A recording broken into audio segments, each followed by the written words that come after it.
The Simone Feiler Podcast, giving authors a platform. Welcome to the podcast. Very excited and delighted to welcome Andy McDermott to my podcast this morning. Andy's from Publicious Book Publishing.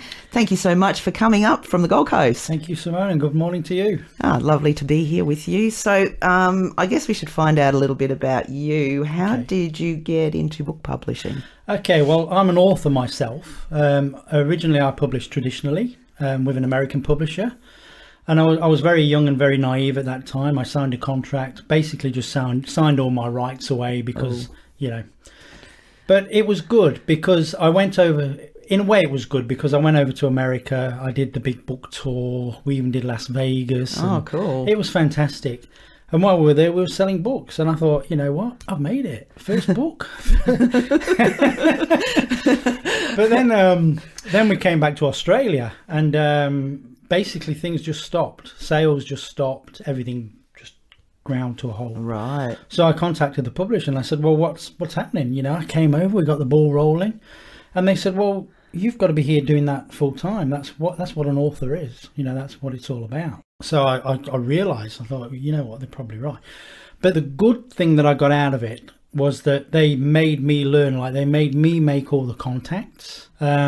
Which I did. So when I came back to Australia then, I couldn't even get any books over here because they were being printed over there. It was too expensive.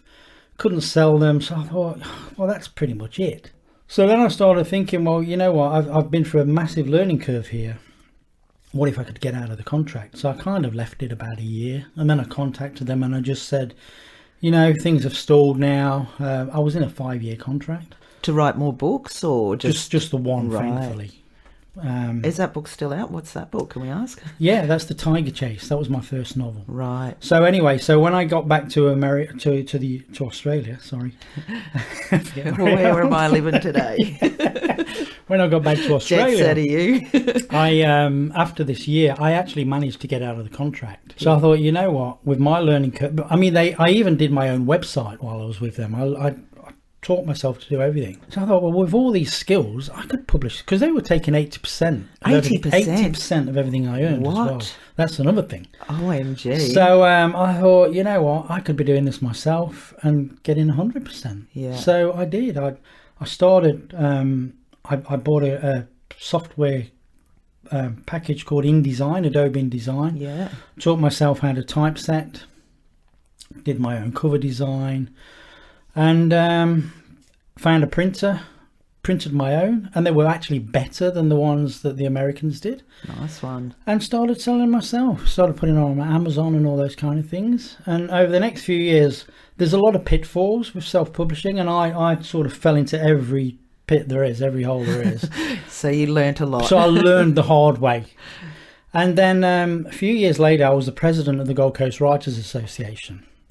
That's an association that I've been associated with for over 20 years now. Right. I'm a patron now. Okay. So at that time I was president, and I was seeing a lot of authors who were really talented writers but would never get published because there's a lot of variables in getting published with a traditional publisher. Yeah. So they would either never get published, or there was a big likelihood they would get ripped off, because unfortunately there are a lot of sharks out there in the self-publishing world, which we can talk about a little bit later. Yeah, I definitely hear that. So I thought, you know what, knowing what I know now, I could probably be helping people like this. Yeah. So I started helping people in the club for free. You know, send me your manuscript and I'll typeset it for you. And we started, it was working. So then I thought, there's a business here. And at that time, I was working for a construction company. I was in middle management. That's my background. Right. So this was 2010. So this is when the crash happened. Long story short, I lost my job, and there was no work anywhere.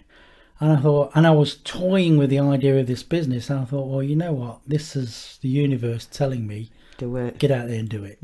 So with my redundancy money, I bought a computer, set myself up in business, and created Publicious. And we've been around for 13 years now. I remember the first 2 books I did for free, just so that I could go around book fairs and that with samples, and And it's just took off. And I think the difference is because I'm a writer and everybody that's associated with the business are creatives. We're not business people. We're not entrepreneurs. We're looking to help our fellow authors. So Publicious grew from, it was a company that I wish I had found 20 years ago when I was starting out. Yeah. Well, you did really in reality, because you did all that learning to get to where you are exactly, now. Yeah. So, and when people do find us on Google, there's usually a bit of relief because our website is just clear.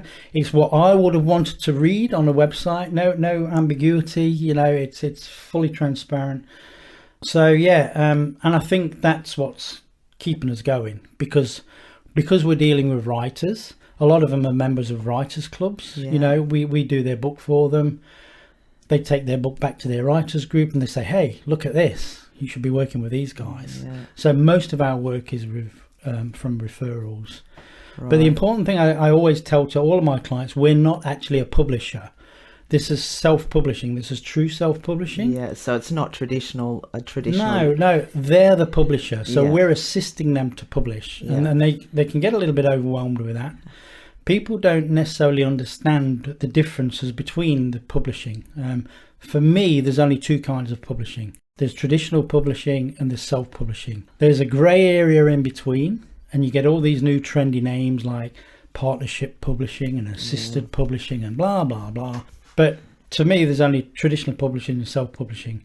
People get worried about self-publishing because they think they've got to do it all themselves, because that's what it's implying. But that's not the case. You can get a designer to do your cover. You can work with typesetters. You can work with your own editors. Find your own editors. Get the best price. Ultimately, do you think with the difference between traditionally publishing and self-publishing, even if it's getting help from people like Publish by Yourself at Publishers, the main difference is the copyright. At the end of the day, you own the copyright if you're going to self-publish. Absolutely, yeah. If you're traditionally published, do they still take 80%?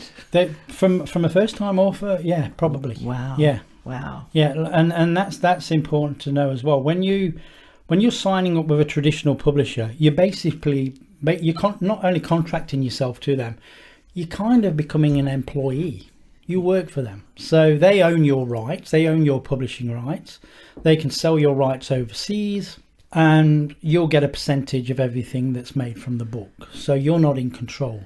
The difference with self-publishing is if you're that way inclined, if you've got a business mind, you can use your books. You can run your author career as a business. Yeah.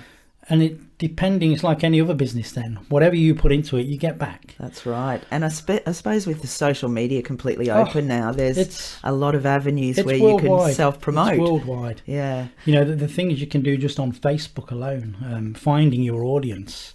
It's just mind-boggling. Yeah. I think a lot of people, when they embark on writing, they, think that the hardest part is writing, and then all of a sudden we all learn. Like, how am I going to tell everybody about this? Or obviously typesetting, covers, getting the editor, because it pays to get a good editor to go through your book. Absolutely. And then, of course, self-publishing. I think one of the biggest questions I get is about marketing.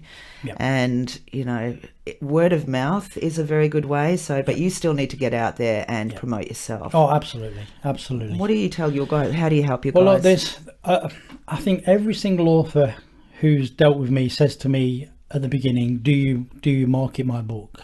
Is that what you do? Yeah. And I have to tell them right up front, no, we can't. Now, unfortunately, there are a lot of companies out there that will say, yeah, we'll market your book, we'll do this for you, and we'll do that, and you give us $10,000 or whatever it is. Yeah. And it doesn't happen because it can't. Because there's only you can market your book. You go to the book signings, you go to the radio interviews and the events, the workshops, all those kind of things. At the end of the day, it's you. But your audience... This is something that's important to understand. When you're building an audience platform, your audience is interested in you. So, as a person, because they've enjoyed your book. Well, I really enjoyed that book, so I want to learn about this person. Yeah, they want to know more about you. So you've got to make it so they can contact you. You've got to have your email address. out there. Not it your doesn't home have to be address, your no. You don't give me your phone number or your home address. You have a platform, so you set it up either on a website or social media or both, preferably. And you have means that they can contact you. And when they do that, you start to build a relationship. So you're not just building an audience, you're building followers that will hopefully turn to fans. So it's all about building that audience.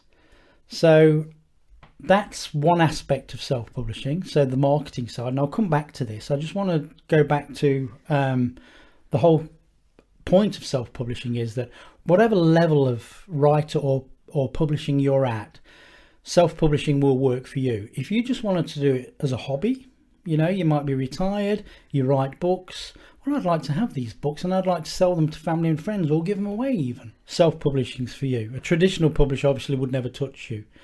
You might have just written a memoir or a family history and it's just for family and friends, self-publishing.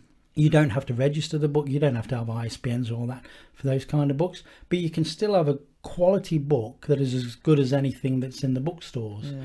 And you can be proud of it. And you are. When you open that box, you get that box. Yeah, I've seen lots of authors. Pull the book out and it's like, the most amazing experience. Yeah. The happiness. So there's that side of it. And then there's the other side. Like I said, if you're an indie author and you want to run it as a business, you can. The world's your oyster. Whatever you can think of doing, do it. And you will make mistakes. As I said earlier, I made all the mistakes going. But now I've kind of learned and refined what I need to do for my book marketing. But I can't say to you, another author, well, this is what you've got to do, because you might be writing a different genre. So you've got a different audience. They've got different expectations. So taking my audience, for example, murder mystery. It's a massive audience. Yeah, it is. But how do you find them? They're all over the world. How do you find them? I don't know. Okay, so I'll give you an example. I'll give you one example. On Facebook, for instance, you can use paid advertising on Facebook. Yeah. Now, when I first did that, I thought, okay, well, I'll buy an ad, and I think I paid $100, and I made a little ad, and I just put it on Facebook and paid my money. I didn't know where it was going. You get so many clicks for your $100. Say, I don't know, say maybe 1,000 people could see it, but because you're not choosing a category where it's just going out there. So it's going to 15-year-olds or plumbers or whoever's on Facebook at that time when your ad's gone out. Okay, so and you've wasted your money. Yeah, you won't make a single sale. Right, so you can target it though. You can target your audience, and you can keep filtering it down and down and down until you might have 2 million people who are dead set interested in exactly what you've written, and they'll buy it. So that's one example, and you can do the same through Amazon, TikTok, YouTube. Google. You've got all those options. You will have to pay a little bit of money. Nothing's for free, but if you do it properly, you will get a massive return. Well, I think it's worth probably spending a bit of money on marketing, because if people don't know your book's there, well, there's no sale, is there? That's right. That's right. Now, with my market, once again, the different genres. I've just started a book for a gentleman who's done it's a biography of his life growing up on a sheep station way out. Right. And it's fascinating, and there is a market for that, but it's a completely different audience to mine. Yeah. Because these people will probably buy this book and keep it and maybe read it 2 or 3 times. Whereas my books, my novels, they're throwaway. Yeah. You read it once and then you're looking for the next one. My audience will probably read a novel in a weekend. They're binge readers. So then they're interested in me. I've got all my contact details in that book. They'll click to buy the next one. So I've got to make sure the next one's ready. And I've got to make sure the next one's ready. That's what being an indie author is. And that's the difference. Yeah. See, there's 2 different genres there, 2 different audiences and 2 different expectations. Yeah. So how do you fit all that in? I mean, you're obviously still writing, but if you're running a business and you're helping other people publish, that must be a bit... I break my day. So you've got a hobby? You're writing to hobby? My writing is a hobby, and until now that's how it's been. Right. So I'm kind of looking now at more... I've got such a big backlog, back catalogue of books. Okay. How many have you released? I've released probably 4. But I've probably got another 6 there that carry on as well. So at the moment, I'm getting all my ducks in a row, ready to sort of have that separate little business. I will be running it as a little business. Yeah. I've got a pseudonym Andy McD. Right. And I do that because there's another Andy McDermott in the UK who's doing really well. A writer. And it's not very nice when I get mistaken for him. And you're English. So, yeah. Somebody comes up to me with his book and asks me to sign it. And I'm like, oh. He'd feel the same. I'm thinking, gee, I'm making a lot of sales for this guy. So I'm launched my own brand now. Right. And I've pulled my old books in, rewritten them, put them out again. But I've got this whole batch of new books. That's exciting. Murder mystery detective set on the Gold Coast. Oh, that's cool. Well, cool for me, local backyard. Well, you know what? As a tester, just to see how I know who my audience are as well. I can spot them a mile off. Yeah. We're talking middle-aged, mostly women. I'm not looking at you, Simone. Yeah, I'm not going to put my hand up to middle-aged. No, but yeah, I do like that. No, the reason I know this because I've been having taking my books down to the markets. I've had a market store, and I've had Gold Coast Rider, Banner, Andy McD, blah blah blah. And I've noted, I've sort of get to see my authors coming now from probably 100 meters away. There's a group of ladies, walking up. They all love it. So I'll really pitch to them, murder mystery on the Gold Coast, and they'll go, ooh. And they'll buy a whole lot. They'll buy all my books. Wow, that's cool. See, that's another way of marketing, getting out to local markets and whatnot. Absolutely, and you can sell quite a lot of books in a day. So with Publicious, are you still operating it on your own, or have you got other people working with you or for you? Yeah, I've got, my daughter was working with me till recently, doing all the admin. So I've got another lady now working with me. She's also one of my editors.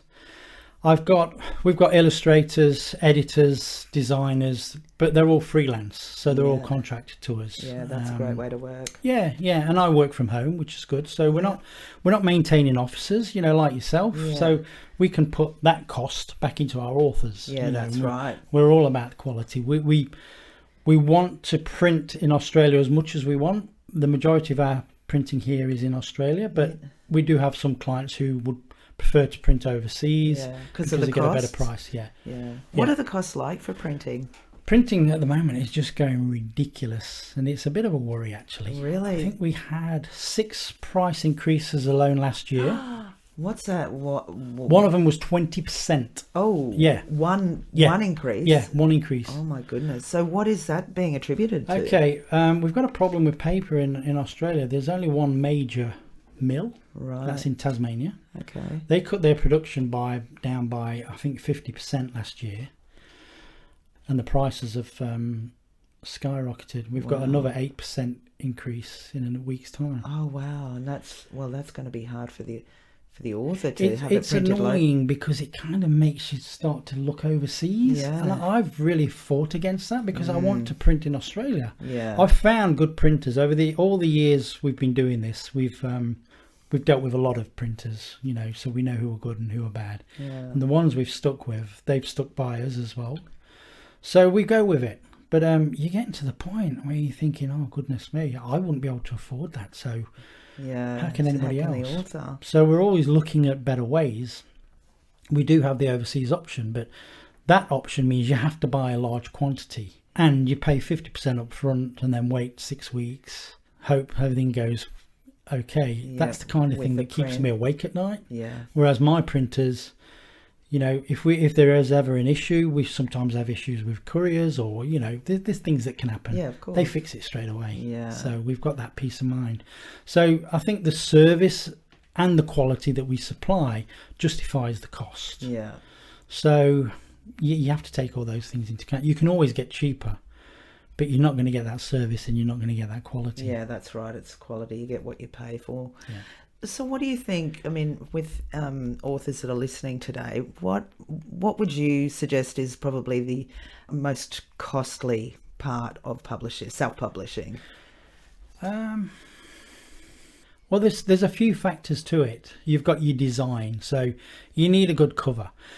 I get so angry when I hear people say, oh, the cover is the most important thing. Put all your budget into your cover. For me, that's total rubbish. Your cover is not going to sell your book. Put your money into your editing. Yeah. Because the text is what people are reading and it has to be right. If somebody opens up your book on the first page and finds a typo, They're not going to be too happy with that because they've paid for this book. Yeah. And they're not going to go, oh, well, at least the cover was good. Well, especially if they're in the shop and they open it and there's a typo straight up. Exactly. And, you know, a lot of, unfortunately, with the way Amazon are running things now, people can just put their manuscripts straight in, submit their manuscripts straight in and publish them. Wow. They'll create the book. And these are unedited. So this is why self-publishing gets a bit of a bad rap. Yeah. Because people try to do everything themselves. They don't do it right and they just put out a really inferior product. Yeah. So if you're going to do it, it's your baby. You know, so I would say your cost mainly is probably editing, because that's your first cost. Before you even think about publishing, find a good editor. And everybody needs editors. It doesn't matter who you are, whether you're Stephen King or James Patterson. They all work with editors. They need them. So do that. That's your first cost, really, your first priority. And then after that... And have a look and see what their ratings are to see how good they are. Absolutely. Because, again... testimonials, ratings, get a sample if you can. Yeah. And test them out, you know. If you think something's not right, tell them. You don't actually have to, it doesn't matter how good they are, you don't have to agree with everything they say either. You know, I've had editors say to me, you don't need that character. What? I'm like, what? He's actually my favourite character. He's not going anywhere. So you don't, but they do make you think. A good editor will make you think, even if they've rephrased something that you've written and it doesn't seem quite right to you. And you think, no, I'm not changing that. But then you'll mull it over and then you'll compromise, and it's always better for that. So a good editor, you've got to remember you're paying an editor to do that. You're not paying an editor to say, oh, this is great, it doesn't need any work. Yeah, exactly. You're paying an editor to go through every single word and tell you where it's wrong. Yeah. A lot of authors actually get upset with that. Yeah. Yeah, well, obviously every author is precious. They've written the book, but I agree with that. If they're just saying that's great, it's all good, then they're not a good editor. Yeah. And what would be the next thing? Obviously, the cover design is quite important. Yeah, I think it depends on what type of book you've written. If you've written a coffee table book, obviously there's going to be a lot of cost there with design, and then your print. If it's all in colour, your print's going to be quite high.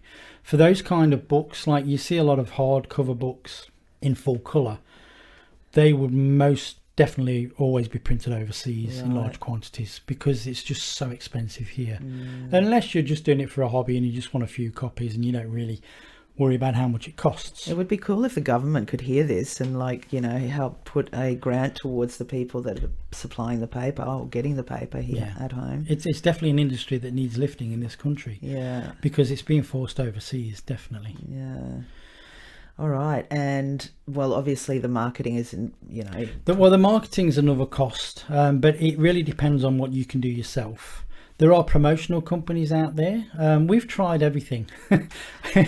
We've employed qualified people they've got the qualifications, but they just can't do the work because every book and every author is individual. Yeah, so that doesn't work, and that can work really expensive. We have tried that, and you can be paying up to $3,000 a month for somebody to promote your book. Wow. You get all this stuff to do in the first month, and then before you know it, the next $3,000 due, and you're like, well, hang on, we haven't got anything for the first month yet. Yeah.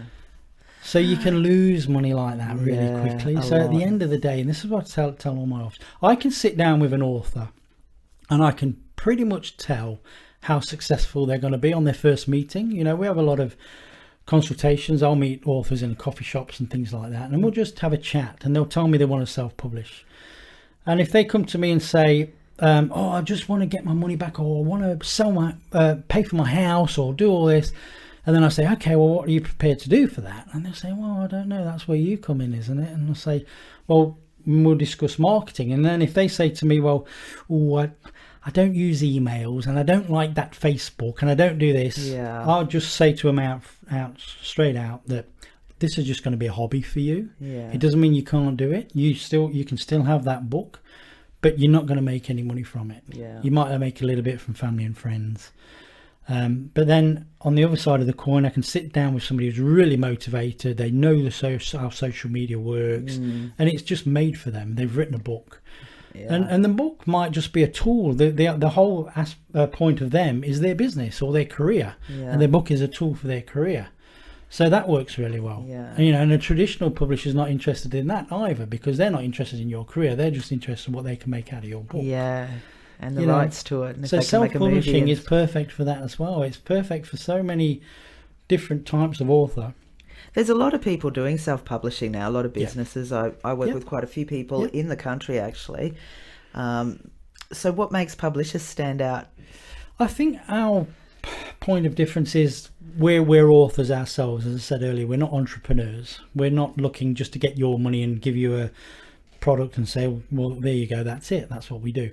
We take that time because, as I said, I'm an author myself, and I've been in exactly the position where all my clients have been.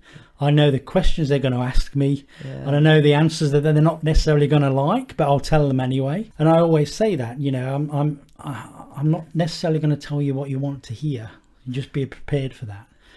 So, and I think they appreciate that. Some clients, potential clients, will walk away and they'll say, you know what, Andy, you're right, it's not for me. I would have wasted my money. Wow. Well, at the end of the day, that's fine by me. I would much prefer that.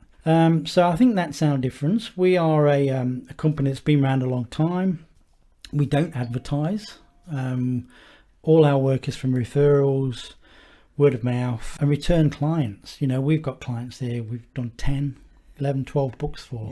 And that's a big investment. They're satisfied if they're coming back that many times. And we're more proud of that than we are our testimonials, because we always get a nice testimonial, which is lovely. It's great. But, people read testimonials.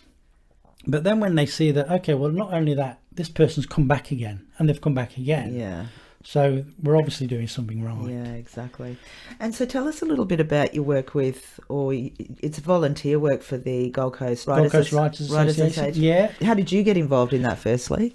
As a young lad, a young writer, written a book, had got a manuscript, didn't know what to do, and I thought, there's a writers group here. And I'm very introverted, so I went to one of their meetings. This would have been 1999. Right. That was when I wrote my first book, The Tiger Chase. Okay. So I went in and I paid my little fee and just sat at the back all shy and don't anybody talk to me. And it was really good. Like, they had guest speakers and they were authors, so coming and giving us advice. And I thought, well, this is good. So, and they had workshops. They still do. It's great. Every guest speaker we have, they'll always say, this is one of the best groups I've ever spoken to, because you're so organised and it's so good. You really look after your members, So we've nurtured that over the years. Yeah, very cool. So the association's grown. Do you have to be on the Gold Coast to be a member? No, okay. You can be anywhere. We've got do members. It online? Yeah. You can be overseas. Right. We've got members overseas, all over Australia.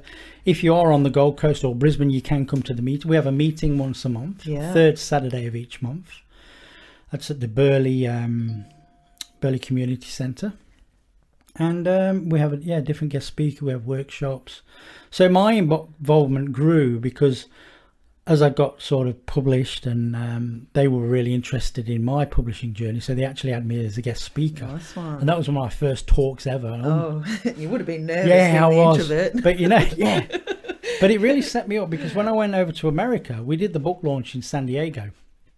And it was at the San Diego Library, and back then the old library was right in the middle of the city, and it was a big 4-story building. It was huge. Yeah, that is really cool. That's a cool story right there. I know, it sounds cool. So anyway, I've gone in, and we're driving down from LA, and it suddenly realised what I was doing. I thought, what's going on here? Have I given this enough thought? Am I prepared? Oh. And I'm thinking, oh goodness me, I've only spoken to a little group before. So anyway, we got to the library and we went up to the auditorium, and it was a big auditorium, and I'm standing at the front and all these people start coming in, and I'm sitting there, I'm really nervous. I am packing it. I'm not kidding you. And there's an exit there side of me, and I'm looking at it. I thought, if I went now, I could go. I could take off. Nobody'd know. I'd just keep running.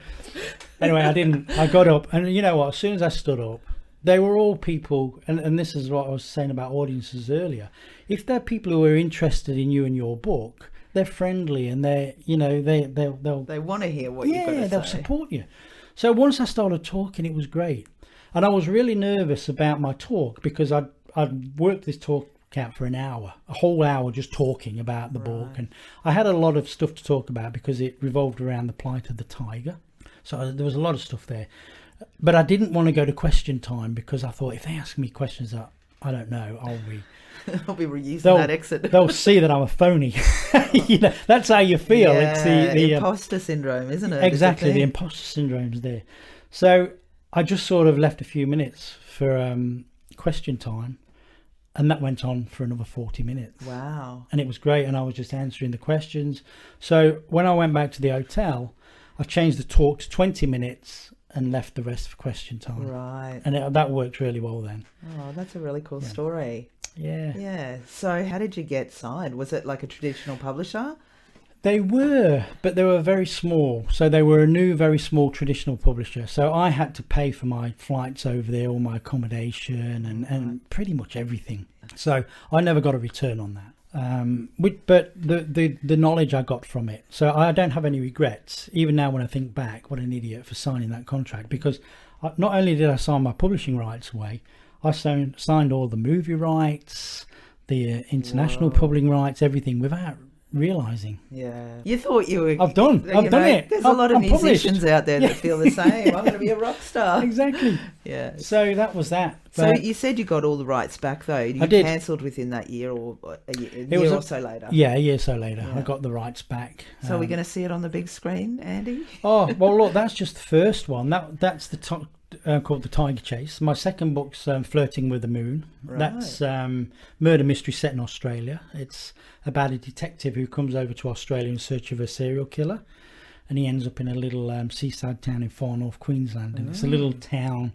So then it becomes a whoodunit, you know. It's very intriguing. And then my new series, I've got a Gold Coast detective. It's murder mystery. That I've written 3 of those. One's been released, but I'm relaunching everything within the next few months. Right. And that's a series, and I just love writing about Australia, because the first one, Flirting with the Moon, where the detective comes over here, basically he was me when I came to Australia in 1989. Me and my wife and 2 kids emigrated in 1989. Okay, I was going to ask. We hadn't even been to Australia. Oh. We just saw it on TV. Weren't you lucky? Came straight to Brisbane, straight to the Gold Coast. It was like winning the lottery. Yeah, I bet. Still now, 34 years later, we appreciate every single day. We absolutely love it. Yeah, that's beautiful. So I found when I was writing about my detective coming from LA to Brisbane, he flew into Brisbane. Right. He had the same experiences as me. He wanted to kiss the ground, and everybody was friendly. He loved the Aussies, and it was the same experience I had. Yeah. And it was easy to write. It wrote itself. It really did. Yeah. So you're going to make it into an audiobook, or any of them into an audiobook? I'd love to. I've got a booth here yes, for you. I know. We must talk about that later. Because we'd have to. I wouldn't be able to do it though, because my character's accents. Aussie.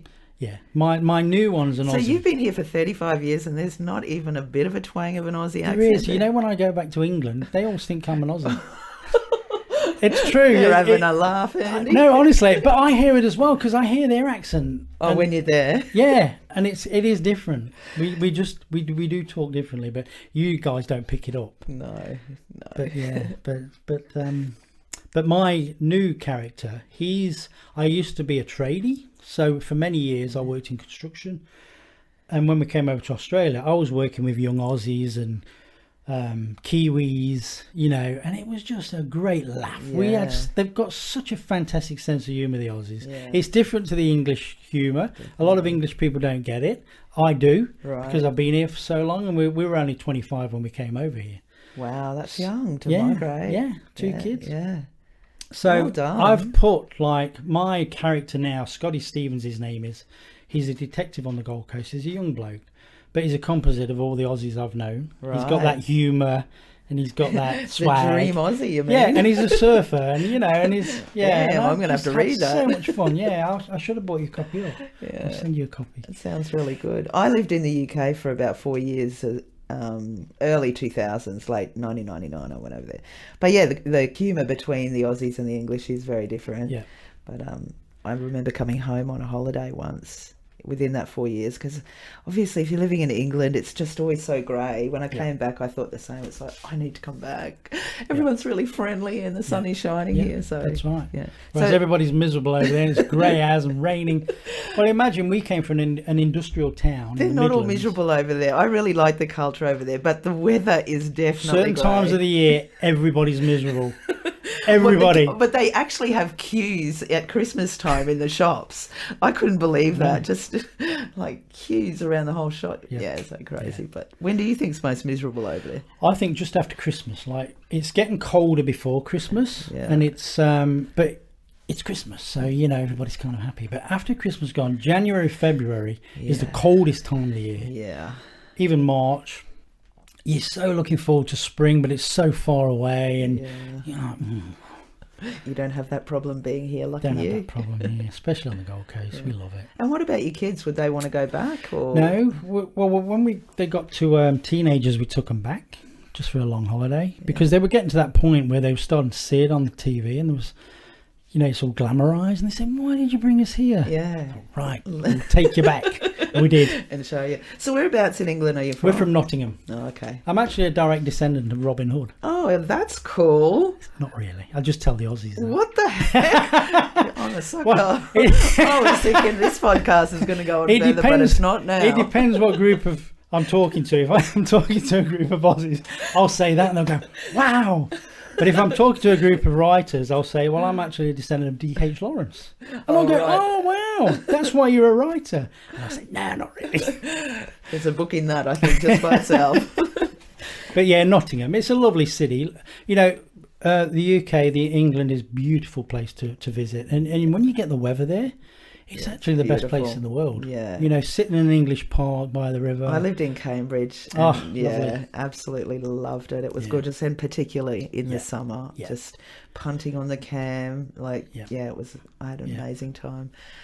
Okay. So what else would you like to tell people about publishers in particular, obviously, why they should contact you and how they can get in contact with you? Well, look, they can contact me. A lot of people ring the business and they get me on the phone. They've been on the website. I'd say visit the website first, maybe. It's www.publicious.com.au. And that's Publicious. Sounds like delicious. Yeah, so before you go, how did you come up with that? That's a very groovy name. I needed a name for the business. Publicious. Publishing, book publishing, self-publishing. Publicious. It just came. Yeah, it's very So it's very groovy. publicious.com.au. Awesome. Visit the site because there's so much information on there. You'll spend an hour probably reading all the pages, but it's good information. You'll understand it. And then there's also samples of the work we do and pricing and that kind of thing. So it's all up front. And then, you can ring me or you can contact me by email or it's very simple. And once we get started, a lot of my clients, some of my clients might have been through self-publishing before with another company and they've had a bad experience. So they're very wary. So we put all that, put their concerns at ease. Some authors just haven't done it before and they've been going through the internet trying to learn what to do and they're just overwhelmed by all the information. We just take away all the hassle, and at the end of the day, the book they're going to get is a quality one because we're not using cheap throwaway printers or we're book designers as well. And that's another thing as well. We deal with printers who specialize in books. They're not your high street printer who does calendars and key rings and mugs and those things as well. These guys specialize in books, and that's really important as well. In the past, you pick up a self-published book and you could tell it was self-published. It was heavy. You open it up and it felt like it was going to fall apart. Our books are just as good as anything that are in the bookstores and the libraries. Sounds like the place to be. And you can help anyone out globally? Yep, globally. We've got a client in Brazil. We've got a few in the UK, America, all over Australia. We've got a lot of clients in Perth. Perth's a very creative place. All over. So it doesn't matter where you are, really. It's simple. We work mostly online through email.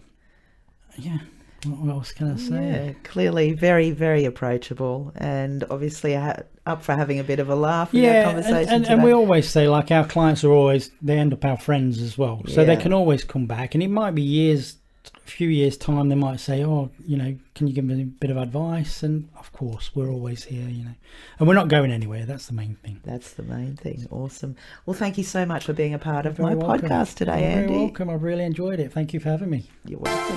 Thank you. Thanks for joining the Simone Feiler Podcast. What's your story? Contact Simone for a chat at brisbaneaudiobookproduction.com.